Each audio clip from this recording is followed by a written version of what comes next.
No, I heard that he was actually worried about being taken out. Yeah, got several threats and stuff, which is something that seems to be normal in that realm of life when you're a political talking head. I've heard them all talk about, getting those threats. So they're saying that it was professional, which means that it wasn't like Trump's. That means that this was a professional contract taken out. The only information we have on the suspect, the possible shooter, is taken from closed circuit TV here on campus. We do know dressed in all dark clothing. Where the shot came from? The shot came from here on campus, from a location at a... Yeah, I was going to say from a roof, because people said they saw somebody running from the roof. I actually saw the footage of the person running from the roof. Did you see the guy? I don't know if it was AI or not. And by the way, why did Trump release an AI video for that statement? Look, I get that he's probably extremely busy, stressed. A friend of his just passed away and all that. I just, I know in the old days they would just walk to the desk, turn on the camera, and made a statement. I just don't know why they did an AI video for him to address the nation over that. But did you see the guy that stood up and was all celebrating in the crowd after Charlie got shot? People were wondering whether it was AR or not, but they were like, it was almost like he knew it was coming. He looked in the direction of, the shooter and everything. So I don't know what was up with that, but I did hear that they got the gun. But I was hearing other stuff about that they don't have the shooter, and there was some strange stuff with a private jet that turned its radar off or something, and then its radar was back on when it was returning back to the area. Something bigger than just a dude that thought it up in his garage is going on. Roof. Potentially from a roof, yes. A longer distance shot from a roof. This is a Fox News alert. Right now, a frantic manhunt to find the assassin who killed Charlie Kirk on a college campus in Utah yesterday. 2 people were detained, but then they were ultimately released. Former FBI agent Stuart Kaplan joins us now. Stuart, what can you tell us? This is what they told us. One of the reasons I hear, and even me, I thought initially, I was like, God, he was so young. To have that, life taken from you so young like that, wife, kids. So, it's one of those things where it's like he had so much more to do. You know what I mean? No mention of what the person was, who he is, or she is. Long rifle, perched atop a building east on the school's library, person wearing jeans, a black vest, a black mask. That's all we know. Law enforcement is quite frankly scrambling right now to work backwards and try to identify first how this person gained access onto that rooftop. But what they do know, and I think their biggest concern, is this was a targeted attack. The target was Charlie Kirk.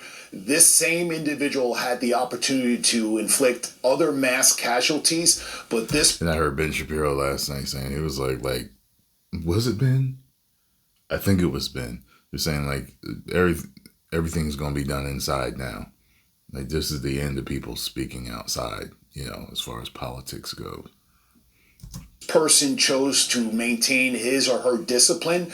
They got up, they took the shot, and then they got out of there. That indicates that there was a survey prior to yesterday where this individual had the lay of the land to understand how to get onto this rooftop and then how to very quietly escape undetected at this point. That is a very difficult task for the FBI and other law enforcement partners to work through to try to get some indication of who this person may be. Stuart, we all want... I was watching Alex Jones, and Yeah, everyone that saw the up close footage, they said the way it went down and how his body responded, they're like he was gone there.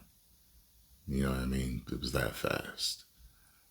This person to be caught. What is the FBI looking for? Because all we're hearing, like Brian said, person dressed in black. That's like every person. Well, there's a lot of information that I'm Well, sure not with a black mask and hat or whatever they're saying. that the FBI has. For way of example, we don't know whether or not the shooter left the weapon behind. We don't know whether or not a shell casing, the one bullet was discharged. I saw a title for a video after this that said they did find the gun. So From the rifle. Was it a bolt action? If it was a bolt action, that means someone manually would have to discharge or eject that shell casing. Did they collect the shell casing? Have they sent it for fingerprint analysis or DNA analysis? Now that can be turned around in a very short period of time. That hasn't been disclosed to us with respect to the weapon, the shell casing, and of course today you're going to see an attempt to try to locate the bullet itself, because the bullet obviously went through Charlie Kirk. It has to end up impaled somewhere. They're going to try to locate that. They're going to try to work backwards. You're going to see them out on this venue with lasers to try to set up. I saw one guy talking about it. They said Charlie was wearing a bulletproof vest and that the assassin went for the chest, but it bounced up and hit him in the neck. See, it's all these different things that you're hearing. He's saying it went through. So the way he responded, it looked like it was something that went through. But sometimes when something is shot, it behaves differently than what you may think it would. So some sort of forensic trajectory to see exactly how this person was perched and try to then identify a profile. Was there any active threat against Charlie Kirk that quite frankly is not known to the public, and try to nail down if there were individuals that may be out there that they're aware of. Stuart, give me an idea of the level of skill a sniper had to have to be able to pull off that shot. Well, like I said, when you take a look at the altitude or the elevation of the way Charlie Kirk was seated, he had a tent over him. And so when you back up, let's say 450 feet, 500 feet, 600 feet, that shot becomes more and more difficult because you're looking down at that target. That is why I believe it wasn't quote unquote a headshot. It was taken at the upper torso because the line of sight only exposed Charlie Kirk's upper torso area or the neck area. I think if the tent wasn't concealing Charlie Kirk's head, quite frankly, you would have seen this as a headshot. There is a degree of expertise. There is no doubt in my mind this person is to some extent a professional. This was a professional hit by all accounts, especially by the fact that he had an opportunity to discharge that weapon multiple times randomly, but he chose to stay on target. Stuart, how confident are you that they'll catch him? Well, let me tell you, the men and women of the FBI with their counterparts if it was professional, everything could have been set up for a prompt and, you know, I'm trying to think of the right word, but for him to make his escape without any problems. You know what I mean?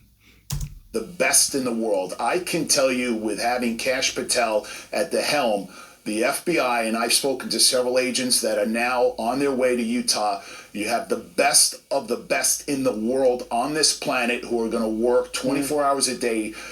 They're going to find this guy.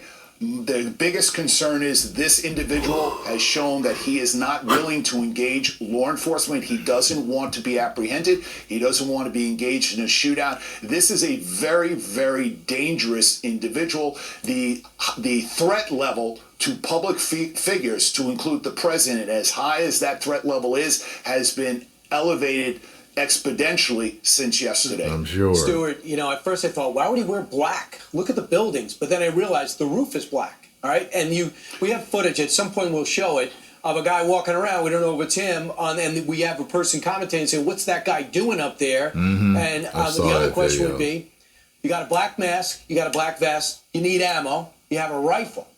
Are there rifles, sniper rifles, high-level sniper rifles that could separate like a pool stick and be able to put maybe into a vest pocket so you can walk out of a place without saying, who's that guy with the gun? No question about it. You know, there are weapons that you can disassemble within seconds. And certainly, again, someone would have the proficiency to be able to do that. Keep in mindset to then disassemble that weapon in a very short time span, put it in a bag, and extricate them off that rooftop. That is why, quite frankly, that weapon may have been left behind. We just don't know that. The FBI may be sitting on that information. They just don't want to publicly make that available to us. But again, it's more consistent with the proficiency and the expertise of this shooter. Stuart, excellent job. Thank you for your service over the years, and thanks for coming on and waking up this early. This is so grim, man. Like, what? We appreciate it. If you have any information, if you have photos, if you have video, if you were there on the scene, if you have even just one small tip could help, call the FBI or go to tips.fbi.gov/digital media. Everybody had their and phone scroll to out. the bottom of the page. You can see it right there on your screen. Somebody I'm might Steve call Jesse. it something. You know what I mean? God, this is sad, man. People ain't gonna get over this for a while. I can tell. There may be a shift coming in this country. That could be real bad, real good, or even both. Let me know what y'all think about this in the comments below. Let me know if you got any more info. All right.